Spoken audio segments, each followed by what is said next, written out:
irmãos e minhas irmãs, paz e bem. Nós continuamos a ler o capítulo 3 do Evangelho de São João e Jesus continua esse diálogo com Nicodemos e vai dizer assim: aquele que vem do alto está acima de todos, e aquele que é da terra pertence à terra e fala das coisas da terra. Aquele que vem do céu está acima de todos, dá testemunho daquele que viu e ouviu, mas ninguém aceita o seu testemunho. Quem aceita o seu testemunho atesta que Deus é verdadeiro. De fato, aquele que Deus enviou fala as palavras de Deus, porque Deus lhe dá o Espírito sem medida. O Pai ama o Filho e entregou tudo em sua mão. Aquele que acredita no Filho possui a vida eterna. Aquele, porém, que rejeita o Filho não verá a vida, pois a ira de Deus permanece sobre ele. Vejam, pensemos neste homem, Nicodemos. Nicodemos vai até Jesus para uma pergunta simples que se fazia a um mestre de Israel. Simples, mas densa, determinante. E Jesus começa a mudar a vida deste homem. E aquele, por fim, a última parte do diálogo, depois de chamar este homem para nascer do alto, depois de chamar este homem para mudar a sua relação com Deus e crer em um Deus que manifesta o seu amor no sofrimento da cruz, depois de chamar este homem para fazer uma experiência de vida nova, passando das trevas à luz e não experimentar a sua vida à condenação, por fim, Jesus anuncia que aquele mestre que foi procurado na noite, às escondidas, é o Filho de Deus. O discurso final de Jesus com este homem fala da sua união com o Pai e da sua relação filial com Deus. Esta, caríssimos, é a novidade do cristianismo. O cristianismo tem em comum com o Antigo Testamento, com o povo da Antiga Aliança, e com o Islã, a fé em um só Deus. Vejam que chegar do politeísmo ao monoteísmo, a história das religiões fez um longo caminho. Mas a novidade nossa de cristãos não é o fato de crermos em um Deus único, porque isso já dizia que no Antigo Testamento eles acreditavam em um só Deus. Isso nós passamos como herança para o Islã. Mas a novidade para nós cristãos é a pessoa de Jesus. É Jesus que nos revela o Pai. Deus, se for somente um único Deus, sem as três pessoas divinas, é um Deus que não é eternamente comunhão.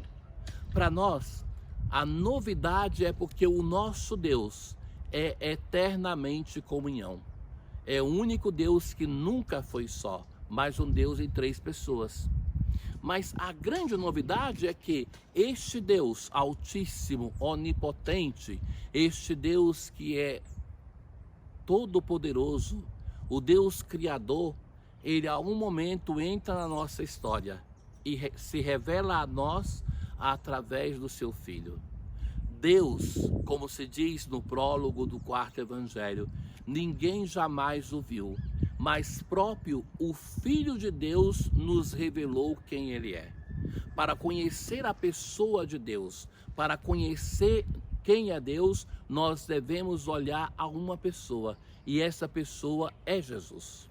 É Jesus que nos vem manifestar como Deus age, como Deus ama, como Deus é. Queremos ver como é Deus? Olhemos a pessoa de Jesus. Jesus, na parte final, no seu discurso com Nicodemos, vai falar desta grande unidade. E é esta unidade do Filho com o Pai que é o grande tema do quarto evangelho.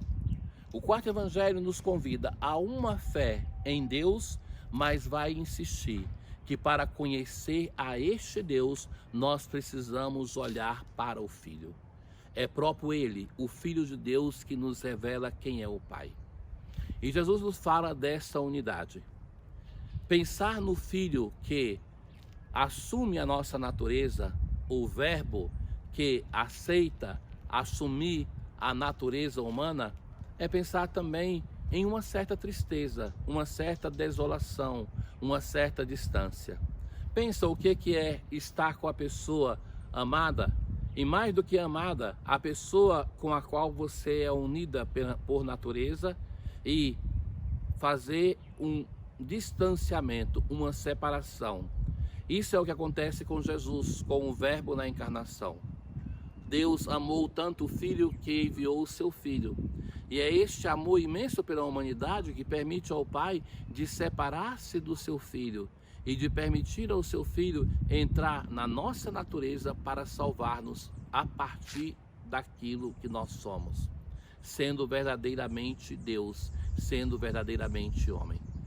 Jesus, no Evangelho de hoje, vai insistir nessa unidade. De fato, aquele que Deus enviou fala as palavras de Deus, porque Deus lhe dá o Espírito sem medida.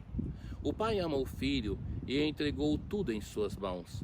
Aquele que acredita no Filho possui a vida eterna. Aquele, porém, que rejeita o Filho não verá a vida, pois a ira de Deus permanece sobre ele. Como é que nós podemos entrar nesta comunhão que existe entre o Pai, o Filho e o Espírito Santo? Através da nossa fé e através das graças que Deus derrama em cada um de nós e na sua igreja. É essa união que é a meta da espiritualidade. Nós rezamos, nós frequentamos os sacramentos, nós lemos a palavra de Deus, nós buscamos ter uma vocação, buscamos ter um caminho de espiritualidade, é para chegarmos a essa união com a Trindade Santa.